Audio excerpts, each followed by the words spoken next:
Hey my all beautiful heads, welcome back to my channel. I hope so आप लोग अच्छे हो and healthy हो। सो आज मैं फिर से आ गई अब सबके लिए विलन कैन बी लवर की नेक्स्ट पार्ट लेके। सो अगर आपको मेरी ये वाली स्टोरी अच्छा लगे तो प्लीज़ आप लोग मेरे चैनल को सब्सक्राइब करना, मेरे वीडियो पर लाइक करना, कमेंट करना, साथ में ज़रूर ज़रूर अपनी फ्रेंड्स के साथ भी ये वाली पार्ट को शेयर कर देना। ओके एंड गाइस, रमज़ान की टाइम है तो बहुत ज़्यादा हैट्रिक जा रहा है यूनिवर्सिटी, फिर बहुत सारी चीज़ें के कारण मैं रिकॉर्ड बिल्कुल भी नहीं कर पा रही हूँ और मेरा तबीयत भी थोड़ा सा डाउन चल रहा है। सो मैं कोशिश करती हूँ, पता नहीं इस स्टोरी के साथ क्या हुआ है, तब मैं प्रॉपर तरीके से इसको शेयर नहीं कर पा रही हूँ जैसे मैं और स्टोरी को करती हूँ। इस स्टोरी को जब से मैंने शुरू किया है कोई ना कोई प्रॉब्लम कुछ ना कुछ होते ही जा रहा है। इसी कारण वीडियो अपलोड करने में, रिकॉर्ड करने में मुझे बहुत ज़्यादा प्रॉब्लम हो रहा है। I am sorry can. तो फिर चलो अब वीडियो स्टार्ट करते हैं। टीचर जिस तरीके से अपनी हर एक टाइम को बदल लेती है, कभी समर, कभी स्प्रिंग, कभी ऑटम, इसी तरीके से वांगजी की भी ढेर सारी रंग है। बट इस बार वांगजी जोरों शोरों से फील्ड में उतरा है, सारी प्रूफ के साथ। हाँ, इस बार वो सच्चाई की सबसे ऊपर वाले माले पे चला गया है। वांगजी अब पीछे नहीं हटेगा, वो अब और वेट नहीं कर सकता। वांगजी तो चाहता था सब कुछ कलेक्ट करके उसके बाद सब कुछ सामने लाने की, बट कुछ चीज़ों के कारण अब उसे अपने प्लान को चेंज करना पड़ा है। और आज उसने ये सारी चीज़ें अपनी हैकिंग करवा के, खुद से हैकिंग करवा के, उसके बाद वो सब क्या है, हाँ, तकबीर की पर्सनल बैंक अकाउंट वांगजी ने बाहर करवाया था। वांगजी जब कैलिफोर्निया में था तब वो जिनजूशन को चाइना भेजा था और उसी टाइम उसने ये सब करवाया था और मोशन से आज वो सारी प्रूफ को लिया है। एक्चुअली उस दिन भी जब तकबीर वांगजी को इनसे मिलने दिया था, उस दिन भी वांगजी यही सारी चीज़ों को लेकर उसको ब्लैकमेल किया था। हाँ, इनोसेंट तकबीर, इनोसेंट जो भी हो, वांगजी के लिए तो बेचारा अब इनोसेंट ही है। उसको पता भी नहीं था कि उसके पास एक एक्स्ट्रा कॉपी है और वांगजी उसी चीज़ की फ़ायदा करवाया है। ऐसे तो वांगजी बहुत सारी चीज़ें क्लियर है, बट कुछ कुछ चीज़ें अभी भी उसे क्लियर नहीं है। तकबीर ने कुछ चाल बहुत ध्यान से, बहुत आराम से और बहुत परफेक्टली किया है, जिसके कारण वांगजी चाह के भी उस डोर तक नहीं पहुंच पा रहा है। बट वांगजी ऐसे तो नहीं फील्ड छोड़ेगा। वो कोच बना है तो पूरे खेल खिलवा के जीत के उसके बाद ही वो फील्ड से बाहर आएगा। उसे पता है इसके लिए उसे बहुत मुशक्कत करना पड़ेगा, बट वो रेडी है। वांगजी के फेस आज बहुत ज़्यादा ही खिला सा लग रहा था। हाँ, वो आज अपनी फेस को सख्त करके नहीं रखा था। वो स्टीयरिंग पे हाथ चला रहा था, जा रहा है दवान घर की तरफ। हाँ, उसकी बाल हवाओं में उड़ रहा है, देखने में बहुत ज़्यादा हैंडसम लग रहा है। आँखें भी बहुत गहरी लग रहा है, वो समंदर जैसे ब्लू आँखें जिसमें कोई भी इंसान डूब सकता है। ड्रैगन की टैटू करे कि हाथ स्टीयरिंग के ऊपर है, जो कि बहुत परफेक्टली वो अपनी कार को ड्राइव करते जा रहा था। बट सडन उसने रियलाइज़ किया बहुत ज़ोर से शोर आ रहा है। वो व्यू मिरर की तरफ देखा तो तकबीर एक ब्लू बाइक पे चढ़ के आ रहा था वांगजी की बाइक के पीछे। बस उतना ही देखना था। वांगजी के फेस सख्त पड़ गई, आंखों में बदला लेने की ख्वाब जाग उठी। हाँ, वो भी स्पीड एकदम बढ़ा दिया था। दोनों ही फुल स्पीड पे हाईवे में कार चला रहा था। फिलहाल अभी हाईवे बहुत ज़्यादा ही खाली था। वांगजी की ब्लैक मर्सिडीज और तकबीर की ब्लू बाइक एकदम से बहुत ज़्यादा रेसिंग करने लगा था, जैसे कि दोनों ही शिकार फील्ड में उतर आए हैं। कोई भी जीतने के अलावा हारना नहीं जानता है। दोनों को एक चीज़ पता है, जीतना है, मतलब किसी भी हालत में जीतना ही। बट आज शायद वांगजी का कुछ और प्लान है, पता नहीं, क्योंकि वो देखा तकबीर आगे जा रहा है। हाँ, और वांगजी, उसकी कार बहुत हद तक दूरी है, वो चाहे तो आगे जा सकता है, बट वो क्यों नहीं गया पता नहीं। जो भी हो, तकबीर आगे की तरफ जा गई, कार को एकदम बीच सड़क पे रोक दिया था। बाइक से उतर के वो अपने हाथों को फोल्ड करके खड़ा था, आंखों में गुस्सा, नफरत। दूर से वांगजी ने देखा और हंसा। इस पैरामीटर की काटा वो एकदम बहुत बढ़ा दिया था। अब कार फुल स्पीड पे चल रहा था। तकबीर देखता रहा, उसके पास वो कार आ रहा है, बस तकबीर हटा तक नहीं। वो सर को ऊपर करके वांगजी की आंखों की तरफ देख रहा था। दोनों ही शिकार अपनी शिकार को देख रहा था। वांगजी जो कि फुल स्पीड पे आके एकदम उसकी वाई के एकदम पास खड़ा हुआ और तकबीर देखा ना वो हिला, अभी भी उसका नज़र वांगजी के ऊपर ही ठहरा हुआ है। बहुत कॉन्फिडेंट के साथ वो उस सड़क पे खड़ा हुआ था। आसपास दो चार जो लोग थे ना वो शॉकिंगली देख रहा था। वांगजी क्योंकि तकबीर की तरफ देखा, तकबीर के फेस पे इस बार हंसी था और वांगजी के फेस फिर से सख्त बढ़ गया था। तो जिस स्कूल की स्टूडेंट है ना, वो स्कूल की एक्स प्रिंसिपल मैं रह चुकी हूँ, मतलब उस जगह पे मैं शासन करके चली आई हूँ। तेरा सीमाएं कितना है तो कितना कर सकता है ये तो मुझे पता है, और मेरा वाला अभी नहीं पता तुझे। तकबीर ये बात वांगजी को बोला था। वांगजी देखा, बहुत ठंडी तरीके से था, कोई रिएक्ट नहीं किया। वो आराम से जाके गाड़ी के सामने खड़ा हुआ, उसके बाद एक पैर के ऊपर दूसरे पैर को रखा, उस पैर की तरफ देखने लगा और उसके बाद बोला, तू मान रहा है तू वो जानवर है जो अपनी असली शक्ल को किसी को दिखाता नहीं है, बट तू अंदर से एक जानवर ही है। अब का ही रहता है किसी की छुपाई हुई, ऐसे छुपाने में टैलेंट लगता है जो सबके पास नहीं है। यही डिफरेंस है चितवाने के लिए। हाँ, इसी कारण मैं बार बार जी जाती हूँ, बेवकूफ़ बेवकूफ़ बेवकूफ़ साला। भांजी ये बात बोल रहा था जैसे कि उसके अंदर बहुत ज़्यादा अफसोस है और सर को दूसरी तरफ हिला रहा था। तकबीर को तो पहले समझ ही नहीं।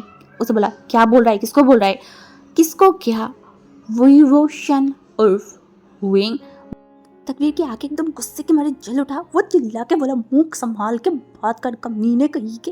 भांजी एकदम ठंडे तरीके से बोला, मेरी चीज़ मेरा जब मन चाहेगा मैं उस तरीके से बात करूँगी, प्यार करूँगी, पास आऊँगी, और हाँ, जाने से पहले 10 चप्पलों से दे धराधर मार भी लूँगी। उसके बाद दिखाऊंगी, देख साले तूने किसको अपनी सबसे ऊपर वाले दर्जा दिया है भरोसे की, जो कि 2 मुंह वाले बड़ा सा सांप है।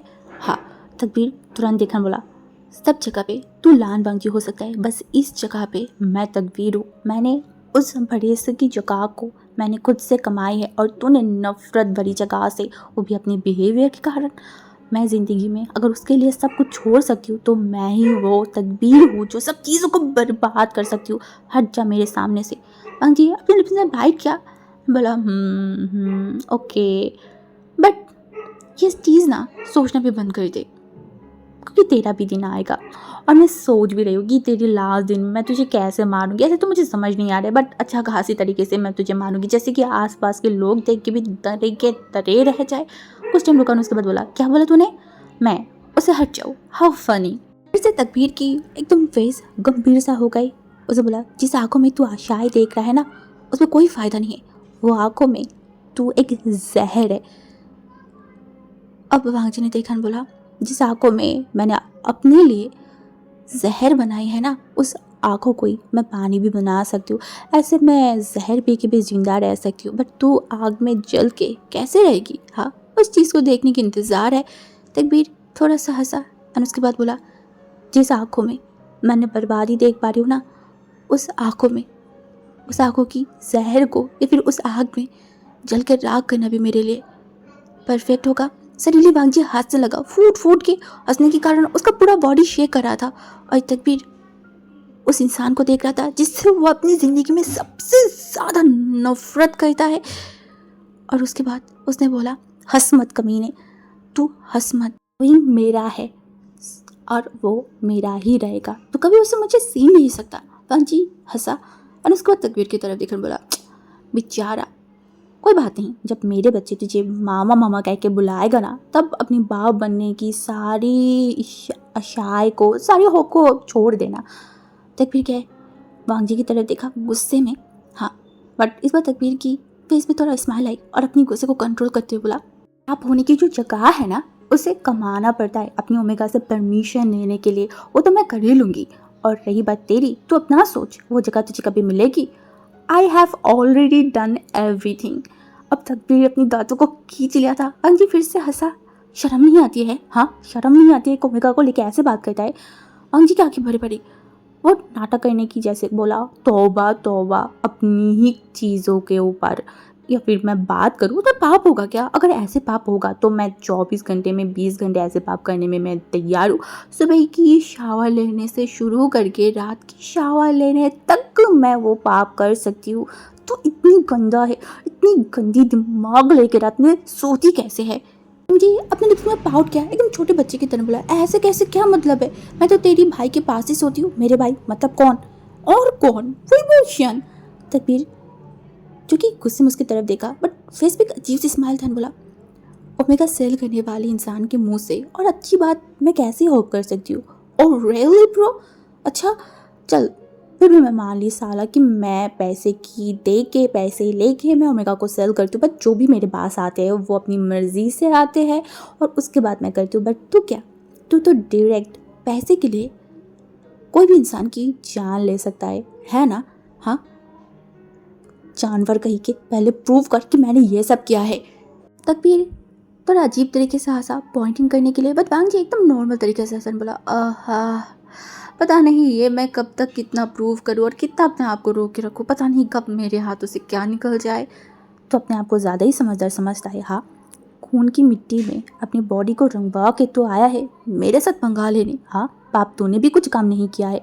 वांग जी अपने हाथों को फोल्ड किया और एकदम सख्त तरीके से खड़ा बन बोला, हाँ मैं जैसी भी हूँ, जिस भी तरीके से हूँ, मैं उसी तरीके से उसके सामने प्रेजेंट हुई हूँ। But what about you bro, हाँ तेरा क्या है, तू मेरा कुछ नहीं कर सकता। मैं भी देखती हूँ तू क्या करेगा। मैं क्या करूँगी, मैं कुछ नहीं करूँगी। मैं जो जानती हूँ उसकी 1% भी तू नहीं जानता है। अच्छा तो ऐसा क्या जानता है तू, ज़रा बताना। मैं बहुत सारी चीज़ें जानती हूँ, जैसे कि आज उसने कुछ रेड कलर पहना है। ये बोल के वो वांग जी की तरफ देखा, आग मार के वो 1 सेकंड के लिए भी वहाँ पे नहीं खड़ा हुआ, वो तुरंत अपने बाइक पे बैठा और वहाँ से चला गया। दूसरी तरफ वांग जी दोपहर के उस सूरज के नीचे खड़ा था, अपनी दांतों को खींचते हुए, आंखें गुस्से के कारण जल रहा था, बॉडी गुस्से के कारण काँप रहा था, जैसे कि अभी इसी वक्त किसी को भी बर्बाद कर सकता है कुछ ही सेकंड में। विंग एक ऐसी इंसान है, उसके अंदर अगर कोई भी चीज़ की कोई क्यूरियोसिटी आ जाए ना, जब तक वो उस चीज़ को देख ना ले, जान ना ले, उसे शांति नहीं मिलता है। ठीक उसी तरीके से ठिकाने नाम के जो वो रूम है, उसके अंदर के रहस्य को विंग को जानना है, उसके अंदर उसे जानना है, देखना है। वो कल से सो नहीं पा रहा है। अब आज वो उस रूम की तरफ भी गया था जहाँ पे 2 बड़े बड़े ताले लगा हुआ है। अब उसके अंदर वो जाए कैसे उसे नहीं पता। उससे ऊपर मेड हमेशा ही विंग के ऊपर नज़र रखता है, तो विंग क्या करे उसे समझ नहीं आ रहा था। एक चांस बस उसे चाहिए उस रूम के अंदर जाने के लिए। क्या है उस रूम में जो विंग को इतना ज़्यादा खींच रहा है, पता नहीं, बट विंग को तो जाना है। इसी कारण अभी भी वो उस रूम के आसपास ही घूम रहा था। सडनली विंग भारी पैर की शब्द को सुना एंड पीछे मुड़ा। पीछे मुड़ते उसका पूरा बॉडी फ्रीज हो गया था। वांग जी रेड आंखों में गुस्से भरी नज़र से विंग को देख रहा था। वो नज़र देखे विंग के अंदर काँप उठा था। वो आसपास कुछ ना देख के वो दौड़ लगाई अपने रूम की तरफ जाने के लिए, बट बेचारी विंग बार बार वांग जी के हाथ में फंसी जाता है। दरवाज़ा बंद करने से पहले ही वांग जी ने दरवाजे को पकड़ लिया था और वो विंग की तरफ देखा। विंग की पूरा बॉडी थर थर काँप रहा था डर के मारे। हाँ विंग जो क्या करे क्या करना चाहिए उसे समझ ही नहीं आ रहा था। वांग जी चाहे तो दरवाजे को पुश करके वो अंदर जा सकता है, बट वो उसी आंखों से वो विंग को देख रहा था। और दूसरी तरफ नीचे मेड डर के मारे काँप रहा था। एक मेड जो तकबीर को कॉल करने की कोशिश किया, तभी तुरंत और एक मेड आके तुरंत उसके हाथों को पकड़, बोला पागल हो गया है क्या, किसको कॉल करे, पता भी है कौन है वो, पता है ना। हाँ भूलो मत, वो हमें कितनी सारी पैसा दिया है, कॉल करोगे तो वो हमें जिंदा ज़मीन पे गाड़ देगा, नहीं तो वो हमें मार देगा। हाँ यही लान वांग जी है, एक अजीब सी दिमाग रखने वाले इंसान। ये जो पूरा सा दीवान घर है, इस घर की मेड से लेके सर्वेंट तक, बॉडीगार्ड तक, हर किसी को वांग जी ने अपने कंट्रोल में ले रखा है। बहुत सारी पैसे देके इन सबको खरीद के रखा है। क्यों? उसका एक ही टारगेट है या फिर एक ही मकसद है, तकबीर किसी भी तरीके से विंग को टच ना कर पाए। इसी कारण तो जब भी तकबीर विंग के आसपास जाती है तो कोई ना कोई मेड किसी ना किसी बहाने से उन दोनों को अलग कर ही देता है, और वही सारी कारण वो दोनों आपस एक दूसरे के पास एक दूसरे से बात करने का ज़्यादा टाइम उन लोगों को मिलता ही नहीं। और एक रीज़न है विंग की सेफ्टी। हाँ ये सारी चक्कर में, ये सारी बातों में तकबीर को यही नहीं पता कि उसके घर के अंदर चल कर आए, उसकी घर के अंदर कंट्रोल किसके, जहाँ पे वो सोच रहा है कि सब कुछ उसकी कंट्रोल में है, वहाँ पे उसके घर ही पूरा कंट्रोल में है वांग जी के हाथों में। इस बार वो माफिया किंग लान वांगजी वेट नहीं कर पाई, वो जोर से धक्का मारा एंड विंग जाके एकदम जमीन पे गिरा। वांगजी तूफान की तरह विंग के पास गई, विंग को सीधा खड़ा किया एंड बिना शब्द के, बिना कोई बातों के विंग की कमर को पकड़ा एंड उसको कैबिनेट के ऊपर बिठा दिया। विंग की आंखें, जो बड़ी बड़ी आंखों में डर, उसे कुछ समझ नहीं आ रहा था कि अभी उसके साथ हुआ क्या है। उसका बॉडी कांप रहा था, ऊपर से वांगजी की ये गुस्से, ये सारी चीज़ें वहीं समझ ही नहीं पा रहा था। वांगजी बिना बात के, वांगजी की आंखों में बर्बादी है, गुस्सा है, उसका दिमाग फट रहा है, वो पागल हो गया है, साइको बन गया है। दिमाग में एक ही चीज़ चल रहा था। वो तुरंत वहीं की कमर में उसकी भैंस की तरफ हाथ बढ़ाई, वहीं एकदम घबरा गया। अंत तक भी वांगजी उसकी तरफ देखने बोला, तू ओपन करेगा या फिर मैं करूँगी। वहीं को रोना आ रहा था, उसका गला भारी होते जा रहा था। वो हकलाते हुए बोला, आप ये सब क्या क्या बोल रहे हैं। इनकी बात वांगजी के कान तक पहुंचा या नहीं वो तो पता ही नहीं। वांगजी अपनी दांतों को खींच के रखा एंड बोला, will you take it off और शुड आई। विंग फिर भी अपने हाथों को उसकी पैर से हटाया नहीं था, उसकी आंखों में डर था। वो देखा और वांगजी अब और इंतजार नहीं कर पाई। वो झटके से विंग के हाथों को उसकी जगह से हटाई एंड तुरंत वो उसकी जो पैंट है उसकी थोड़ा सा ओपन किया। वांगजी के हाथ आज पहली बार काँप रहा था। हाँ, वो बहुत मुश्किलों से बस थोड़ा सा नीचे किया उस पैंट को एंड उसके बाद वो विंग के लोअर गारमेंट्स को देखा जो कि ब्लैक कलर का था। ये देख के ही वांगजी तुरंत उनसे झटके में दूर उठ गई और लिप्स में बाइट के जो एक लंबा सा सांस लिया। उससे ही पता है अभी तक उसकी सांस अटका हुआ था, वो लंबी लंबी सांस ले रहा था। विंग अभी भी डरा हुआ है। वो वांगजी की ये बिहेवियर उसे कुछ समझ ही नहीं आई। वांगजी हरती हुई तो पल बस सुकून सा सांस लिया ही था, उसे थोड़ा रिलैक्स सा फील हुआ ही था, बट वो कुछ ही सेकेंड का था। वांगजी तुरंत तूफान की तरह आया एंड विंग को एकदम अपनी बाहों में पकड़ लिया। विंग जो फिर से घबरा गई, बट इस बार वांगजी की आंखों में कोई तेज, कोई गुस्सा कुछ नहीं था, एकदम शांति भरा था। विंग का फेस सफ़ेद पड़ा हुआ था और वांगजी सर ऊपर करके तुरंत विंग की तरफ देखा। दोनों की आई कांटेक्ट हुआ। विंग इतना घबरा गई, वो हकलाते हुए बोला, ऐसे मत देखना मुझे, इस आंखों में कुछ है। वांगजी लिप्स में बाइट करते हुए अपनी हंसी को थोड़ा कंट्रोल किया। उसके बाद अपनी उस अल्फा वॉइस में थोड़ा सा धीमे से उसके कानों के पास गई बोला, हाँ है तो तुम्हारी बर्बादी। विंग का दिल एकदम अजीब सा करके उठा। उसका वॉइस काँप रहा था, आंखों से 2 बूंद आंसू गिर गई और काँपती हुई वॉइस में बोला, वो तो आपने बहुत पहले ही कर चुके हैं। वांगजी विंग की तुरी को पकड़ा और उसके बाद उसे घुमा के एकदम सीधा अपनी तरफ किया। विंग के आगे जो भीगा हुआ है, वांगजी जो अपनी शांत भरी निगाहों से बस उन आंखों की तरफ देखा। उन दोनों की जब आई कांटेक्ट हुआ, विंग तुरंत अपनी आंखों को हटा लिया था, जो कि वांगजी ने देखा और लिप्स में बाइट करते हुए हंसा और बोला, मैंने तुम्हें बर्बाद नहीं किया है, तुम्हारी बॉडी के हर एक जगह पे अपनी सील लगाई है, तुम्हें पता तक नहीं है इनोसेंट सोल ये तुम्हारे कितनी काम आएगा। विंग कोई जवाब नहीं दिया। वो एक बार वांगजी की तरफ देखा और तुरंत उसने एक अजीब सा हरकत किया जो कि बहुत ज़्यादा शॉकिंग भरी था। हाँ, वांगजी लिटरली अपने पैरों से वांगजी को एकदम रैप कर लिया था। उन दोनों की कुछ पार्ट आपस में टकराई। वांगजी जो कि विंग की तरफ देखा आगे छोटे छोटे करके, बट वो विंग को रोका नहीं। वो देखना चाहता है विंग आगे करता क्या है। वांगजी की चुप्पी उस सिचुएशन को और भी इंटेंस बना रहा था। हाँ, विंग और भी शॉकिंगली काम किया। वो वांगजी को और भी रैप किया। इस बार वांगजी को एकदम पुल करके अपने और भी करीब लाई। अब वांगजी की वो गहरी नीले आंखें और भी इंटेंस होते जा रहा था। उन दोनों की आई कांटेक्ट होते गया। एक की आंखों में क्वेश्चन तो दूसरे की आंखों में जवाब। कुछ टाइम रुका। धीरे धीरे हमारी विंग वांगजी की कमर की तरफ अपने हाथों को लेके जा रहा था। फिर वांगजी की वॉइस आई, माय प्योर इनोसेंट सोल, चूहे के बिल में कोई बंदूक लेके जाता है क्या? हाँ, पर तुम जैसे छोटे दिमाग में वो चीज़ आएगा कैसे? विंग भड़क गई। पकड़े जाने के कारण वो तुरंत अपने पैरों को छोड़ दिया था और वांगजी से थोड़ा दूर हटने की कोशिश किया। वांगजी ने हंसा। सडनली वो तुरंत विंग को पुल किया। इस बार विंग वांगजी की गोद में था। वो पैरों से वांगजी को एकदम रैप किया और अपनी हाथों से वांगजी के नेक को भी एकदम अच्छे से ग्रैब कर लिया था, जैसे कि वो गिर ना जाए। और वांगजी विंग की तरफ देखा एंड बेड की तरफ जाते हुए बोला, रेड, अब मैं क्या करूँ? मेरे मूड आ गया है ना, क्यों गलती से अपनी बर्बादी को बुला के लाए हो, माई प्योर डार्क रेड। चलो फिर कुछ मज़े करते। विंग के अंदर एकदम काँप उठा।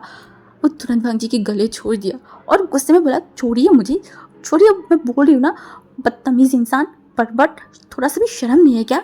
मैं अपनी हस्बैंड के घर में हूँ, मेरा फादर इन लॉ अभी भी घर में है, मैं बुलाओ क्या? वांग जी ने विंग को छोड़ा तक नहीं, उसे चलते हुए बेड के पास लेके आई एंड एकदम उसे बेड की तरफ फेंक दिया। इनको थोड़ा सा हाथ में दर्द भी लगा है वांग जी ऐसा अचानक उसको फेंकने के कारण। वांग जी तुरंत अपनी पूरे बॉडी विंग के ऊपर डाल दिया, विंग के हाथों को पकड़ा, सर के ऊपर उठाया और अपनी पूरा बॉडी वेट विंग के ऊपर डाल दिया था। एंड उसके बाद उसकी तरफ देखकर बोला, अच्छा ज़बान कुछ ज़्यादा ही नहीं चल रहा है, इस घर को अपनी इन लॉ के घर समझने लगा है, मतलब अपनी फादर इन लॉ के घर। अब तो तेरी फादर इन लॉ के घर में मैं बैठ के तेरे साथ क्या कर रही हूँ देख। ये बोल के वो तुरंत विंग की तरफ देखा, उस गहरी आंखों में विंग जो कि शांत था बट अंदर ही अंदर वो डरा हुआ था, वो डर रहा था, जो कि वो दिखाना तो बिल्कुल भी नहीं चाहता है। वांग जी जो कि तुरंत विंग के नेक के ऊपर टूट पड़ा है, वहाँ पे पहले तो शक किया और उसके बाद बाइट किया है एंड विंग तुरंत अपनी आंखों को बंद कर लिया था। दर्द के मारे उसकी आंखों से 2 बूंद आंसू गिर गया है और उसे याद आई वांग जी की वही बात, मैं कोई जेंटल पर्सन नहीं हूँ, मैं जहाँ पे भी टच करूँगी वहाँ पे ज़ख्म छोड़ूंगी, जैसे कि उस ज़ख्म जब तक ना जाए तब तक तू मेरे बारे में याद करे, और जब ज़ख्म जाने लगे ना तभी मैं फिर से आऊँगी तेरे ऊपर ज़ख्म डालने, जैसे कि तू मुझे भूल ना पाए। हाँ ठीक ऐसे ही हुआ। वांग जी के दिए हुए ज़ख्म बस क्या ही था, और फिर से वांग जी ने उसी जगह पे अपने मार्क छोड़ दिया है, जैसे बताना चाहते कि तू मुझसे बिलोंग करता है। किससे? मुझसे, कल्याण वांग जी से। अपनी ज़ुबान से अगर किसी और की बात करेगी तो उसकी सज़ा इससे भी बड़ा होगा। सडनली उन्हें महसूस किया उनके गले में वांग जी को वो सख्त हाथ जाके लगा है।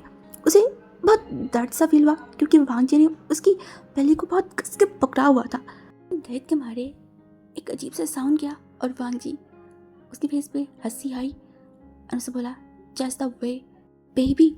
उसके बाद बहुत धीमे से वो अपनी काम करने लगा है। हाँ कुछ ही मिनट पे वो वांग जी उनके एकदम अपनी कंट्रोल में ले लिया था। वही अब ना हिल पा रहा है, ना मूव कर पा रहा है और ना कुछ बोल पा रहा था। उसकी सांस भारी होते जा रहा था। सेमेज वांग जी उनके नेक एरिया से अपनी फेस को उठा के उनकी तरफ देखा एंड उसके बाद बोला, you take me so good red, you take me so good. अपने मुंह को खींचते हुए दूसरी तरफ कर लिया था। वांग जी तुरंत उनके एडम एप्पल में एकदम बहुत जोर से सक किया, उसके बाद एकदम बहुत जोर से बाइट किया। विंग चिल्लाता उससे पहले वांग जी विंग के हाथों को एकदम ग्रैब किया एंड विंग के मुंह पे हाथ रखा। विंग की आंखों में आंसू आ गया था। वांग जी विंग के नोज़ के ऊपर अपने नोज़ को रखा, वो लंबी लंबी ब्रीथ ले रहा था जो कि विंग की फेस में पड़ रहा था। वो अपनी नशे भरी टोन में बोला, सो माई डार्क रेड। गूगल में सर्च हो रहा है डार्क रोमांस लिख के, हाँ जानना चाहते हो तो एक झलक सोचा तुम्हें दिखाई देती हूँ। रियल लाइफ में डार्क रोमांस किसको बोलते हैं? ये तो जस्ट डेमो था रेड, असली वाला तो अभी बाकी है। विंग उसका दर्द वो सब भूल के वो शॉकिंगली वांग जी की तरफ देखा। शर्म के मारे उसके गाल लिटरली रेड हो गया था। ये बात सच है। कल उसने सर्च किया था, एक्चुअली वो एक रील्स में देखा था ये डार्क रोमांस वर्ड, उसे पहले समझ ही नहीं आई। बट वो वांग जी को कैसे पता? वांग जी धीरे धीरे उनके मुंह से अपने हाथों को हटाई। वो चांस मिलते ही विंग तुरंत बोला था, आपको क्या? उनकी बातों को पूरा करने से पहले वांग जी तुरंत अपनी उंगली से उनके लिप्स में हाथ रखा और उसके बाद बोला, मैं सब जानती हूँ रेड, तुम्हारे बारे में सब। विंग शॉक था। वो अपनी सलाइवा को निकलन बोला, क्या आप मुझे स्टॉक कर रहे हैं? वांग जी लिप्स ने बाइट किया और रहस्यमय एक स्माइल किया, बोला, अगर मैं करूँ तो मेरी रेड की सब चीज़ें जानने की अधिकार तो मेरा है ना? हाँ। सडनली विंग को क्या हुआ इनको नहीं पता। वो फूट फूट के रोना स्टार्ट किया। वो रोते रोते बोला, और मेरा अधिकार? हाँ उसका क्या? वो कहाँ जाएगा? मेरे अधिकार कहाँ है बताइए? जी सेकंड के लिए वांग जी एकदम थम गया था। उनकी वॉइस में गुस्सा था, अभिमान था और एक अजीब तरीके से अधिकार वाला टोन था। वांग जी उसे पूरा सा इग्नोर किया। उनकी इग्नोर लाइक क्वेश्चन को वो सुनना ही नहीं चाहता। वो कोई आंसर भी नहीं किया, उल्टा वो अपनी उस हाथों से उनकी आंखों के पानी को पोंछा एंड बोला, मैं कोई बच्चे लड़के नहीं हूँ जो कि अपनी अंदर की जुनून को मिटाने के लिए लिप्स किस करेगा और टाइम बर्बाद करेगा। मैं ऐसे छूंगी जैसे कि तुम एकदम बर्बाद हो जाओ। तुम वो सारी चीज़ें फील करो जो मैं तुम्हें फील करवाना चाहती हूँ। भांग जी की वो अजीब तरीके से बातें, वो सारी चीज़ें, वहीं अब फिर से रोना स्टार्ट कर दिया था और रोते रोते बोला, हम हमेशा ऐसे मुंह में गंदी बात रहता है, आप कभी अच्छी बात नहीं कर सकते। भांग जी आंखों को छोटे छोटे किया एंड आईब्रो को शेक एंड बोला, तुम मुझसे अच्छी बात सुनना क्यों चाहते हो बेबी? तुम्हें पता भी नहीं मैं अपने इमेजिनेशन में तुम्हें लेके कितनी गहरी तरीके से सोचती हूँ। ट्रस्ट मी रेड, अगर तुम सुनते तो तुम्हारी रोम खड़े हो जाता।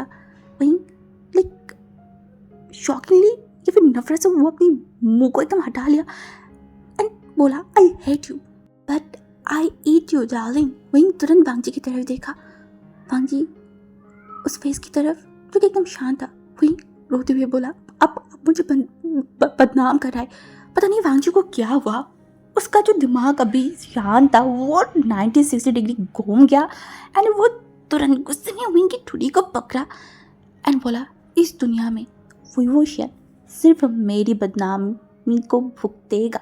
उसे छूने की और उसे 7 रंग में रंगाने की अधिकार सिर्फ मेरे पास है। और आई स्वेर कोई तेरे ऊपर उंगली तक उठाने की हिम्मत नहीं पाएगा, क्योंकि वो ऑप्शन लान वांग जी ने रखा ही नहीं है।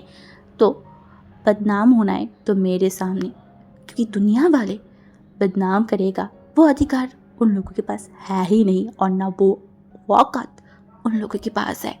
वांग जी की वॉइस में था एक डरावनी सख्त टोन और एक सच्चाई। वहीं जो तुरंत वांग जी की तरफ देखा, उस सिचुएशन को, उस टोन को समझ ही नहीं पा रहा था। वो एक पिंजरे में बंद बकरी की तरह था, उसके अंदर ऐसे कर रहा था कि कैसा जगह आपने नहीं रखा है, बताइए सच्चाई मुझे, मैं जानना चाहती हूँ। वांग जी तुरंत अपनी नॉर्मल वॉइस में बोला, जान जाएगी बट इतनी आसानी से नहीं, अभी तो बहुत सारी चीज़ें बाकी है, अभी तो बहुत ज़्यादा तकलीफ देना बाकी है, वो दे लूँ, उसके बाद एकदम से मार ही दीजिए ना, मुझे मार दीजिए, उसके बाद अपनी जो जितनी भी प्लानिंग है, जो भी शांति वो कर लेंगे। हाँ, मार क्यों नहीं देते मुझे? भांग जी क्योंकि विंग की इतनी लाउड वॉइस में भी उसे थोड़ा सा भी कोई फ़र्क नहीं पड़ा। वो विंग को छोड़ दिया, उठ के बैठा बेड में, अपने पैरों की तरफ झुका। विंग जो हिला नहीं, अभी भी रोते जा रहा था।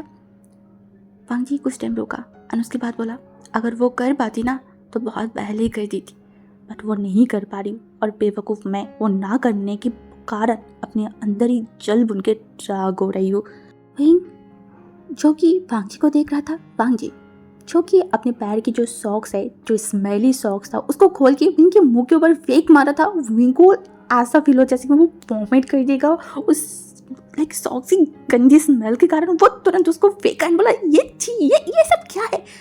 ये सब ये है कि तू एक बेल बुद्धि है। Wing shocked. वांग जी तुरंत अपनी शर्ट की बटन पे हाथ रखा, खोलने वाला था। विंग तुरंत बिस्तर से नीचे उतरा और जो कंफर्टर था ना उसे एकदम जका लिया अपने पूरे बॉडी में। वांग जी विंग को देखा और अपने गंभीर टोन में बोला, मैं अब भी अगर मेरी शर्ट के बटन को खोलूँ, आई सेड तेरी अंदर की सारी चीज़ें और तेरा वो दिल कांप उठेगा, जो कि मैं नहीं चाहती हूँ तुझे तोड़ना और ना तेरे सामने अपने आप को रखना चाहती हूँ। तो थोड़ा सा वेट कर ले, हमारे लिए अभी भी बहुत सारी चीज़ें बाकी है, बहुत सारी चीज़ें हम दोनों के लिए इंतज़ार करें। वहीं शॉक्ड वो बोल ही उठा,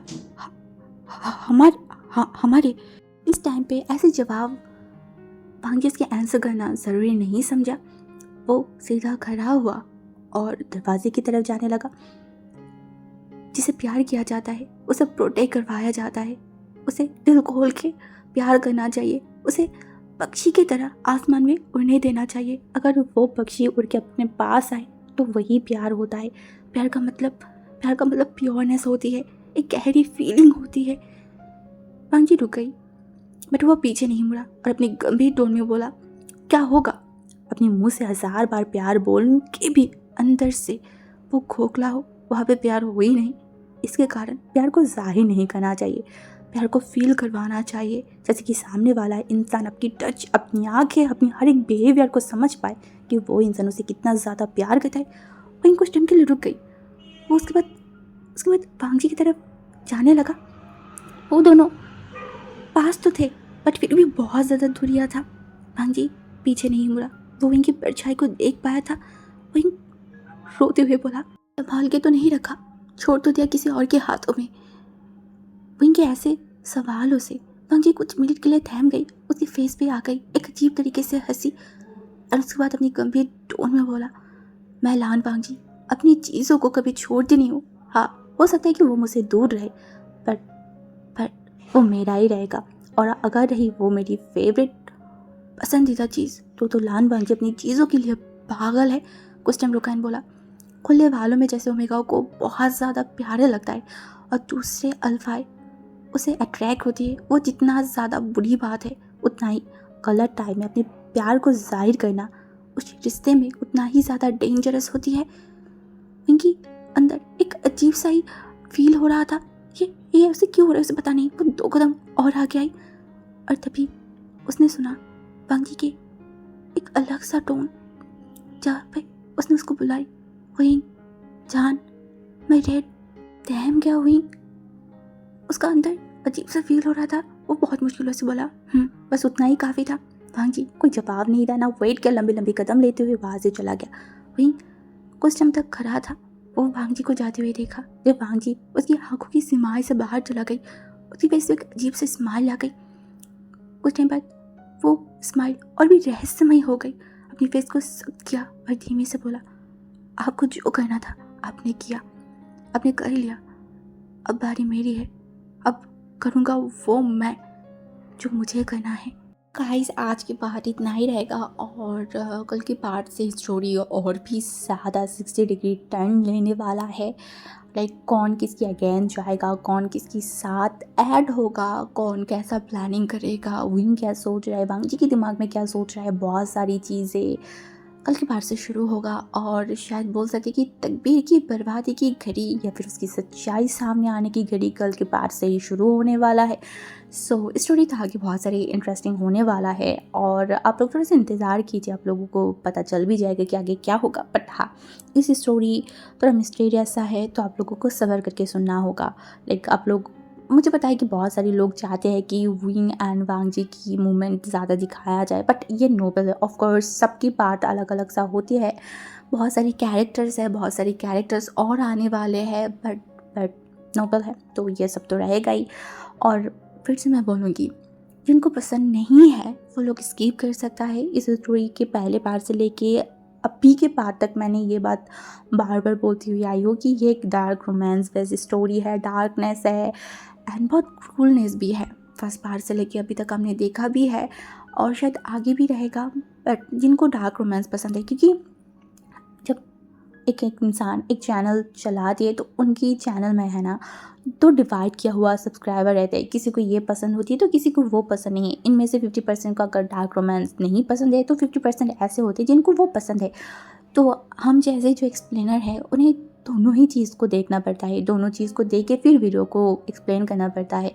कभी अगर मैं उनकी सुनती हूँ तो नेक्स्ट मैं उनकी सुनने की कोशिश करती हूँ। तो इसी कारण मैं बहुत टाइम बाद ये डार्क रोमांस जैसे कि स्टोरी शेयर कर रही हूँ। आई नो बहुत लोग नहीं सुन रहा है, मेरे चैनल को स्किप करे, बट कोई बात नहीं, जो सुन रहा है उनके लिए तो मुझे ये स्टोरी ख़त्म करना ही है। और जिनको पसंद नहीं वो थोड़ा सा इंतज़ार कर ले, ये स्टोरी ख़त्म होने के बाद आप लोगों के लिए एक सरप्राइज़ है एंड आई नो आप लोग बहुत ज़्यादा शॉक्ड हो जाओगे, बट तब तक के लिए इंतज़ार करो, ठीक है। तो आज के लिए bye bye, take care yourself.